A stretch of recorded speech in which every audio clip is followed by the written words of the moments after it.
বিগত বছরগুলোতে আমরা দেখেছি যে জনগণ ক্ষমতার উৎস, সকল ক্ষমতার উৎস নয়, জনগণ দেশের মালিক নয়, বরঞ্চ আমাদের উপর কিছু সংখ্যক স্বৈরাচার আমাদের উপর আশ্রয় নিয়েছিল, ভর করেছিল, এবং শুধু এক ব্যক্তির শাসন এবং এক দলীয় শাসনে আমরা পর্যদস্ত ছিলাম। তো এই জন্য এই নির্বাচনটা হচ্ছে সেই দিক থেকে গুরুত্বপূর্ণ। এই যে এক ব্যক্তির এবং এক দলীয় শাসন থেকে মুক্তির জন্য হচ্ছে আন্দোলন। এই এক ব্যক্তি এবং এক দলীয় শাসনের যে সমস্যা, সেটা হচ্ছে যে এটা মানুষকে অগ্রাহ্য করে, মানুষকে তার মূল্য দেয় না। তো আমরা সেই মানুষের যে মূল্য, এই যে আপনি বলতে আপনার ভোটের চাবি, যে আপনার চাবি আপনার হাতে।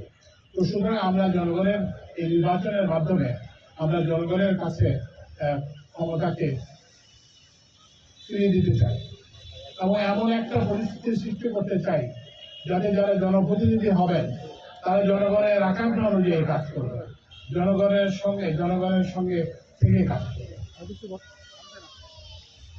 ভোটের সঙ্গে যেটা নিয়মিত হয়ে থাকে, এবার আরেকটা ভোট আপনাকে দিতে হবে, যেটা গোলাপি ব্যালটের ভোট।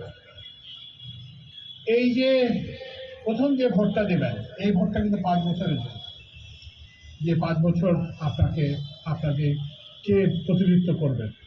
কিন্তু গোলাপি যে ব্যালটে ভোট দেবেন, এটা কিন্তু আপনাদের এই যে গণভোটে আপনারা যে সিদ্ধান্ত দেবেন। আমরা যদিও এখানে হা ভোটের জন্য প্রচারণা চালাতে এসেছি এবং কেন হা ভোট দেওয়া প্রয়োজন সেটা আমরা ব্যাখ্যা করব, কিন্তু আপনাকে কেউ কিন্তু হা ভোট দিতে বাধ্য করতে পারবে না, আপনাকে কেউ না ভোট দিতে বাধা দিতে পারবে না।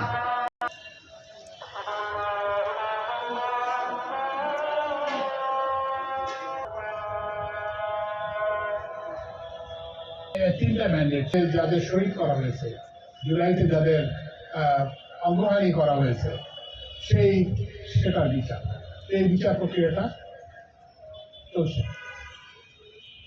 দ্বিতীয় যে জিনিসটা সেটা হচ্ছে নির্বাচন, এবং যেটা যেন কোনো নির্বাচন নয়, একটা সুষ্ঠু অবাধ নির্বাচন, যেখানে মানুষ নিজের পছন্দের প্রার্থীকে বেছে নিতে পারবে।